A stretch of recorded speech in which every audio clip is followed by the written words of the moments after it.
5 leg exercises you should avoid after 50. Replace them with these other 5. If you clicked on this video, it's because you know that training smart after 50 is not optional, it's essential. And that's exactly what you'll see here today. Before we get started, please tell us in the comments your name and the city you're watching from. We'd love to know. Exercise number 5. Heavy plyometrics. Plyometric exercises with load, such as box jumps with a weighted vest or jump squats holding dumbbells, are very popular in CrossFit protocols. For young, well-conditioned athletes, they make sense. But for those over 50, they represent one of the greatest injury risks in lower body training. The problem isn't the effort itself, it's the impact. When you perform a jump with load, the ground reaction force traveling through your knees and ankles can reach 3 to 4 times your body weight in a fraction of a second. With aging, the collagen present in tendons and ligaments progressively loses elasticity. Studies published in the Journal of Applied Physiology show that after age 50, collagen synthesis can be up to 40% slower than in young adults. This means connective tissue simply no longer has the same capacity to absorb impact as before. The most frequent consequence is patellar tendon injury, the well-known jumper's knee. This condition causes pain below the kneecap, limits movement, and in more advanced cases may require surgery to repair the torn tissue. Heavy plyometrics also overload the meniscus and the anterior cruciate ligament, two of the most vulnerable points in the knee after middle age. An anterior cruciate ligament rupture after 50 almost always means surgery followed by 6 to 12 months of rehabilitation. If the goal is strength and muscle mass maintenance, there are far safer ways to get there without subjecting the joints to that level of repeated stress. Exercise number 4. Leg extension machine. The leg extension machine is one of the most common machines in gyms, and it looks harmless enough. The problem is that the joint stress pattern it generates can be quite harmful for those over 50. The movement is classified as open kinetic chain, meaning the foot is free while the knee is forced to extend against resistance. All the tension concentrates on the patellar tendon and the patellofemoral joint, exactly the point that suffers the greatest degeneration with aging. A study published in the American Journal of Sports Medicine identified that open kinetic chain exercises with load and terminal knee extension significantly increase patellofemoral compression, accelerating cartilage wear in people with early-stage osteoarthritis, a condition affecting approximately 40% of individuals over 50. In addition, the exercise repeatedly stretches the anterior cruciate ligament, especially in the last 30 degrees of extension. For those who already have some degree of patellar chondromalacia, regular practice can turn a tolerable discomfort into an injury requiring surgical intervention. A mistake I frequently see is people using the leg extension machine to warm up their knees before squatting. This is counterproductive. A warm-up should increase temperature and mobility, not create joint compression before a high-demand exercise. To work the quadriceps safely and efficiently after 50, the wall squat and the controlled Bulgarian split squat are far superior options. Exercise number 3. Hip abductor machine. The hip abductor machine also looks harmless, but it carries risks that most people don't know about. The exercise works the hip abductors, primarily the gluteus medius and the tensor fasciae latae. The problem isn't in the muscles it works, which are indeed important for body stability. The problem is in the movement pattern it imposes. When you perform the abduction with the pelvis fixed in the seat, the hip is forced to produce force at an angle that is not natural for the joint. The seated position at 90 degrees of flexion combined with explosive abduction against load creates torque in the tissues around the acetabulum that can inflame the acetabular labrum, the cartilaginous structure that deepens the femoral socket in the hip. Injuries at this point are progressive, cause chronic groin pain, and in more advanced stages require hip arthroscopy. Furthermore, the hip abductor machine overloads the iliotibial tract in a discoordinated way, which over time generates iliotibial band syndrome, one of the most common causes of lateral knee pain in gym goers over 50. The irony is that the person uses the machine believing they are protecting their knees and ends up causing exactly that problem. The hip abductors need to be worked, but the glute bridge with an elastic band above the knees activates the gluteus medius more efficiently and without the joint stress of the machine. Before we continue, don't forget to subscribe to the channel and activate the notification bell. Having constant access to science-based information is what will help you progress healthily in the long run in the world of exercise. Exercise number 2. Leg press with excessive range of motion. The leg press, when performed correctly, can be an excellent tool for people over 50. The problem lies in a very widespread execution, bending the knees all the way down until the platform nearly touches the chest. When the knee exceeds 90 degrees of flexion on the leg press, intra-articular pressure increases exponentially. The patellar cartilage, which already experiences natural wear with aging, gets compressed against the femoral groove with a force that can exceed 6 times body weight depending on the load used. A study from the University of Florence followed adults over 55 and demonstrated that the combination of heavy load with excessive range of motion on the leg press was the factor most associated with worsening knee osteoarthritis over a 12-month period. It wasn't the leg press. It was the poorly executed leg press. Additionally, excessive range of motion forces the pelvis to posteriorly tilt in the seat, removing the natural lumbar curve and creating direct pressure on the discs at L4 to L5 and L5 to S1. For someone with some degree of disc degeneration, which is common after 50, this pattern can turn an occasional backache into a herniation with pain radiating all the way down to the foot. The leg press doesn't need to be abandoned. It needs to be performed with a range of up to 90 degrees of knee flexion, without the pelvis leaving the backrest, with moderate load and full control. With this execution, it's an ally. With excessive range of motion, it is one of the most dangerous exercises there are for those in the second half of life. Exercise number 1, lunges. The lunge is frequently recommended as one of the best exercises for glutes and hamstrings. For a young person with good mobility, it really is excellent. But for those over 50, the combination of factors the exercise requires makes it one of the movements with the greatest injury potential in lower body training. The first problem is the stress on the front knee. During the lunge, especially when the practitioner is fatigued or has limited ankle mobility, the knee tends to collapse inward, a pattern called dynamic valgus. This collapse overloads the anterior cruciate ligament and compresses the medial meniscus repetitively. With aging, the meniscus loses hydration and becomes progressively more fibrous and fragile. A cumulative meniscal tear caused by weeks of lunges with valgus typically requires arthroscopy for repair or removal of the damaged fragment. The second problem is the stability demand. The lunge requires one leg to support almost the entire body weight,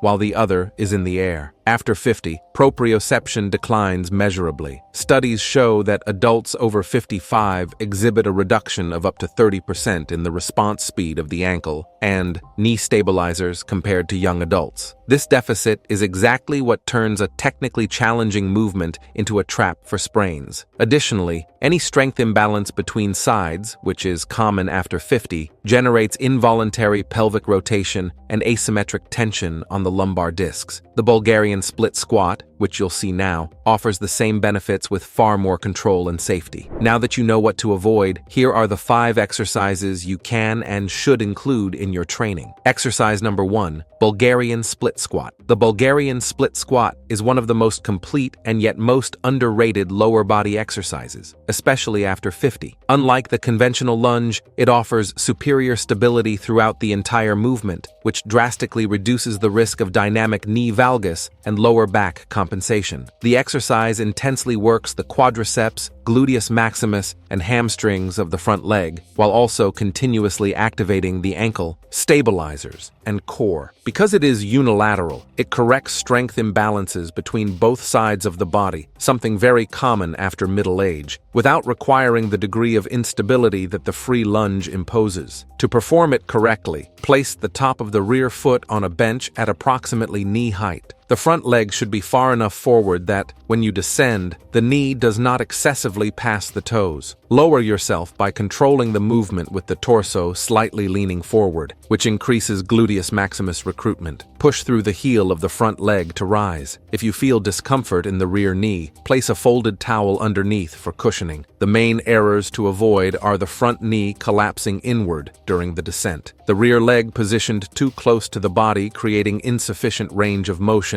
and using trunk momentum to rise instead of leg strength. Perform 3 to 4 sets of 8 to 12 repetitions per leg with 60 to 90 seconds of rest. Contraindications include an active patellar tendon injury and severe knee or ankle instability without professional supervision. Exercise number 2, leg curl machine. If there is one muscle group that people over 50 systematically neglect at the gym, it's the hamstrings. Most people focus on the quadriceps and completely forget to balance that work with stimulus for the back of the thigh. This imbalance is one of the main causes of knee instability and a real risk factor for ligament injuries, even in non-sporting contexts. Keeping this muscle group strong is also fundamental for posture, as shortened or weak hamstrings directly contribute to anterior pelvic tilt and overloading of the lumbar discs. The leg curl machine isolates the biceps femoris, semitendinosus, and semimembranosus with great efficiency, while also accessorily activating the calves. To perform it correctly, adjust the pad support above the heel at the lower part of the calf. Lie down, keep the hip pressed against the pad throughout the entire movement, and flex the knees in a controlled manner, rising in 2 counts and lowering in 3. The slow, eccentric phase is where much of the hypertrophy stimulus occurs, and where most people lose it by simply letting the weight drop. The main errors to avoid are lifting the hips off the machine when raising the load, which overloads the lower back, and performing fast, uncontrolled movements. Perform 3 to 4 sets of 10 to 15 repetitions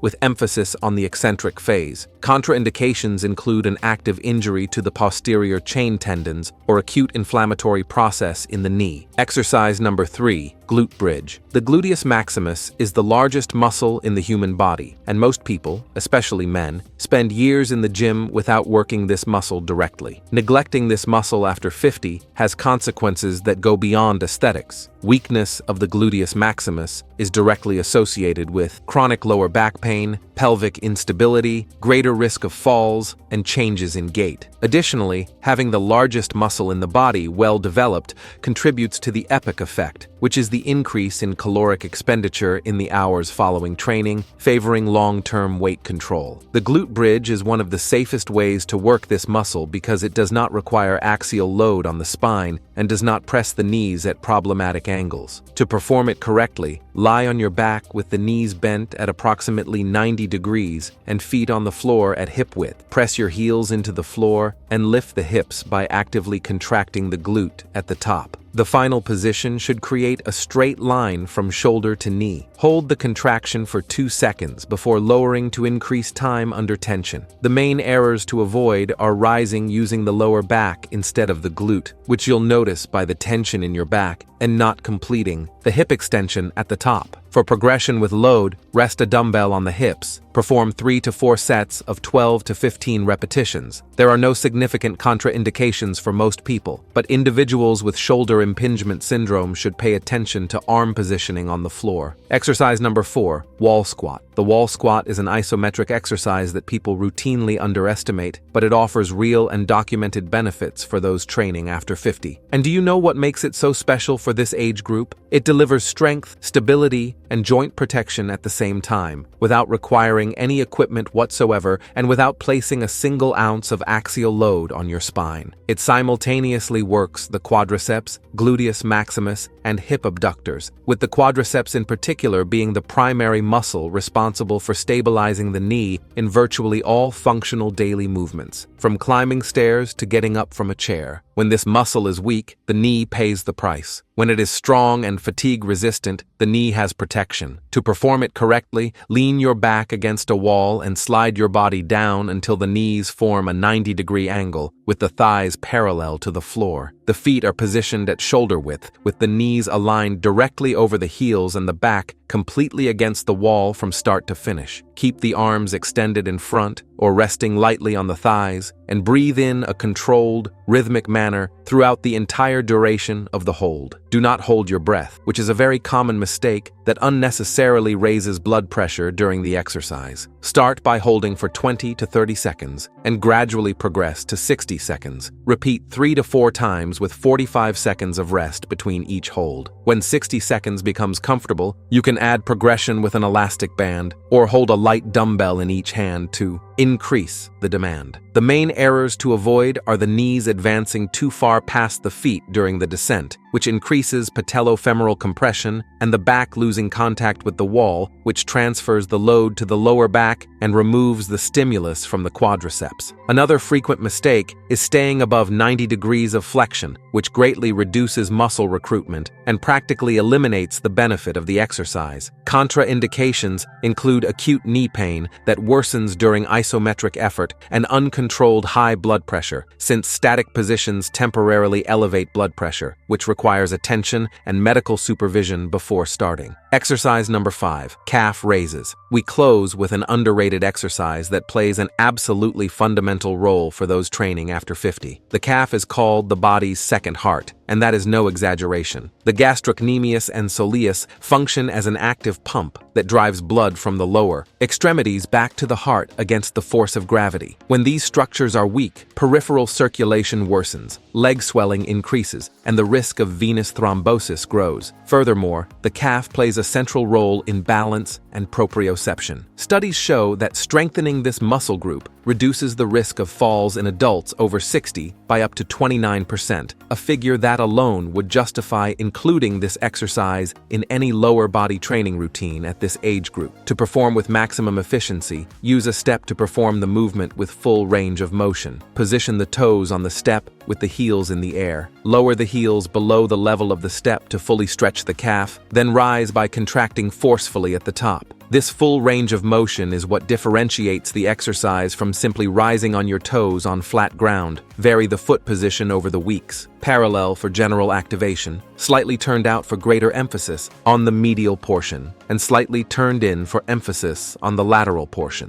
The calf is predominantly composed of slow twitch fibers and responds better to longer sets. Perform 3 to 4 sets of 15 to 20 repetitions with controlled cadence. The main errors to avoid are fast, uncontrolled movement on the descent and lack of variation in foot position. Contraindications include Achilles tendinitis in the acute phase, where the exercise should be suspended until the inflammation resolves. If you made it this far, you now have a leg training protocol that will help you build strength and protect your joints for the coming years. Remember, the best workout is the one you can maintain without getting injured. Smart training is the greatest differentiator after 50. If you enjoyed everything you saw here and also want to discover the back exercises you should avoid at this age, we have a video appearing on screen right now showing each one of them in detail. Make sure to check it out. Thank you for watching all the way through, and God bless you, my friend.